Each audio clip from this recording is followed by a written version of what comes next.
பராட்டா செய்கிறதுக்கு ஃபஸ்ட்டு ஒரு மிக்ஸி ஜாரில் வந்துட்டு 3 பச்சை மிளகா ஆட் பண்ணிக்கோங்க. ஒரு 4லேருந்து 5 துண்டு அளவுக்கு இஞ்சி ஆட் பண்ணிக்கோங்க. சின்ன பூண்டாக இருந்துச்சு அப்படின்னா ஒரு 6-7 பூண்டு ஆட் பண்ணிக்கோங்க. இதை நல்லா மிக்ஸ் பண்ணி அரைச்சி எடுத்துக்கோங்க.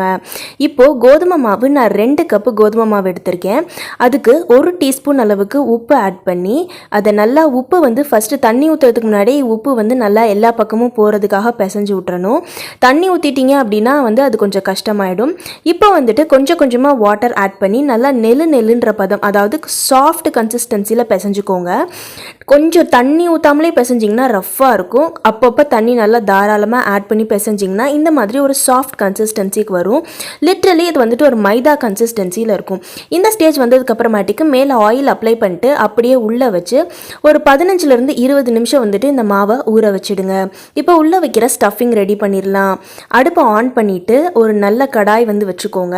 இப்போ அந்த கடாயில் 2 டேபிள் ஸ்பூன் அளவுக்கு நல்லெண்ணெய் ஆட் பண்ணிவிட்டு 1 டீஸ்பூன் அளவுக்கு வந்துட்டு இன்றைக்கி நாம் கடுகு ஆட் பண்ணியிருக்கிறோம்.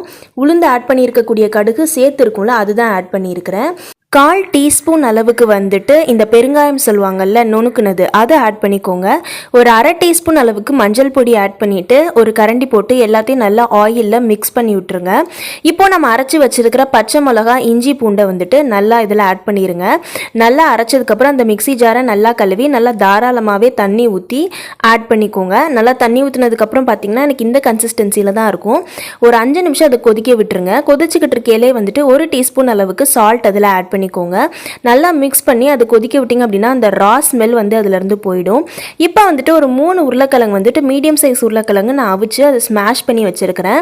ரொம்பலாம் ஸ்மாஷ் பண்ணணும் இல்லை, கையில் போட்டு நம்ம நார்மலாக பிசைஞ்சாலே எந்த அளவுக்கு ஸ்மாஷ் ஆகுமோ அந்த கன்சிஸ்டன்சியே தாராளமாக போதுமானதாக தான் இருக்கும்.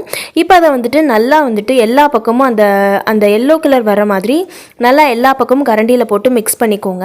இதை ரொம்ப நேரம் நம்ம செய்யணுமான்னு கேட்டிங்கன்னா இல்லை, அந்தளவுக்கு செய்யணும்னு அவசியம் இல்லை. நிறைய பேர் வந்துட்டு அப்படியே ராவாக உள்ள ஸ்டஃப் பண்ணுவாங்க. நான் அதை ஏற்கனவே ட்ரை பண்ணி பார்த்தேன். ஆனால் அதோட டேஸ்ட் வந்துட்டு அவ்வளவோ நல்லா இல்லைன்னு எல்லாருமே சொன்னாங்க. பட் இந்த மாதிரி செஞ்சுட்டு செய்யல வந்து அதோட டேஸ்ட் ரொம்பவே பிளெண்ட் ஆகி நல்லா இருந்தது. இப்போ ஒரு 1/2 கப் அளவுக்கு வந்துட்டு கொத்தமல்லி புதினா இலைகளை நல்லா பொடியாக டைஸ் பண்ணி இதில் நான் ஆட் பண்ணிக்கிறேன். உங்களுக்கு புதினா இலை வேணாம் அப்படின்னாலும் நீங்கள் கொத்தமல்லி மட்டும் ஆட் பண்ணிக்கலாம். நான் இந்த வீடியோவில் வந்து கொத்தமல்லி மட்டும்தான் ஆட் பண்ணியிருக்கிறேன்.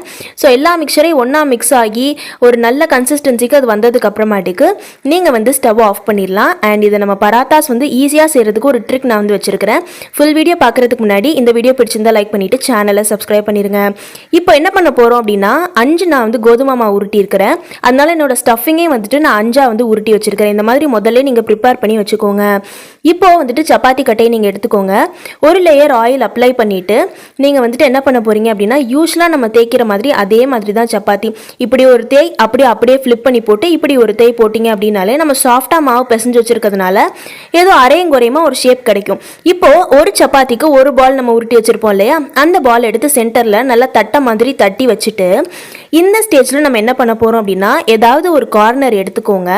பக்கத்தில் இருக்கிற லேயர் அப்படியே பிடிச்சி அதோட ஜாயின் பண்ணுங்கள். இப்படியே பக்கத்தில் இருக்கிறத அப்படியே ஒட்டி ஒட்டி ஒட்டி ஒட்டி சுற்றி ரவுண்டாக எல்லாத்தையும் ஜாயின் பண்ணிக்கோங்க. நான் செய்கிறத அப்படியே ஃபாலோ பண்ணிக்கோங்க.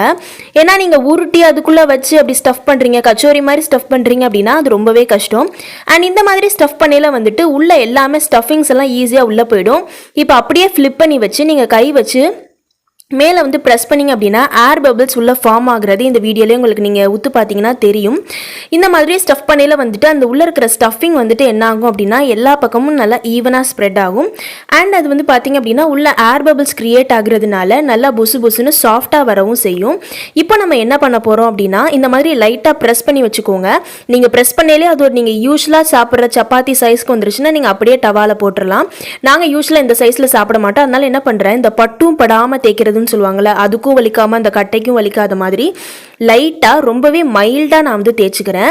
ஏன்னா கையிலே நான் வந்து ஒரு ஓரளவு பெரிய சைஸ் கொண்டு வந்துட்டேன். அதனால கொஞ்சம் மைல்டாக தேய்ச்சதுமே யூஸ்வலாக நம்ம சாப்பிட்ற அந்த சைஸ் வந்துடும். நீங்கள் என்ன பண்ணணும்னா அது வந்து அந்த சப்பாத்தி கட்டையில் ஒட்டாத மாதிரி நீங்கள் பார்த்து அழகாக எடுத்துக்கோங்க. எப்போவுமே சப்பாத்தி வந்து அதிக ஆயில் போட்டு செய்யவே கூடாது. ஏன்னா அது அவ்வளோ வந்து நியூட்ரிஷியஸ் கிடையாது. அப்படி சாப்பிட்டோம் அப்படின்னா 1 டீஸ்பூன் ஆயில் ஆட் பண்ணிக்கோங்க, அதுவே போதுமானது. இதை எப்படி தெரியுமா, 2 பக்கம் ஆயில் ஸ்ப்ரெட் பண்ணுறதுக்கு ஒரே ஒரு விஷயம் தான் பண்ணணும். வரும். நீங்கள் அப்படியே எடுத்து அதை போட்டுட்டு 2 செகண்ட்ஸ் வந்து பார்த்தீங்க அப்படின்னா மேலே பட்டும் படாமல் தோசை கரண்டி வச்சு லைட்டாக டேப் மட்டும் பண்ணிவிட்டு அப்படியே தோசை கரண்டியை கீழே கொடுத்து ஒரு ஃப்ளிப் பண்ணிங்க அப்படின்னா இந்த பக்கமும் ஆயில் வந்துடும். இப்போ இதுலேயும் மேலே 2 டேப் கொடுத்துட்டு திரும்ப அப்படியே ஃப்ளிப் பண்ணிங்க அப்படின்னா இப்போ 2 பக்கமும் ஆயில் வந்துடும். இந்த மாதிரி நீங்கள் பண்ணையில் சப்பாத்தி வந்து நல்லா புசு புசுன்னு வரும். அது உள்ள ஸ்டஃபிங் வச்சுருக்கிறதுனால இன்னுமே சூப்பராக வரும். அண்ட் இதுதான் நம்மளோட ஆலு பராத்தாவோட அவுட்ஃபிட். பார்க்குறதுக்கே செம்ம பியூட்டிஃபுல்லாக இருக்குதுல்ல.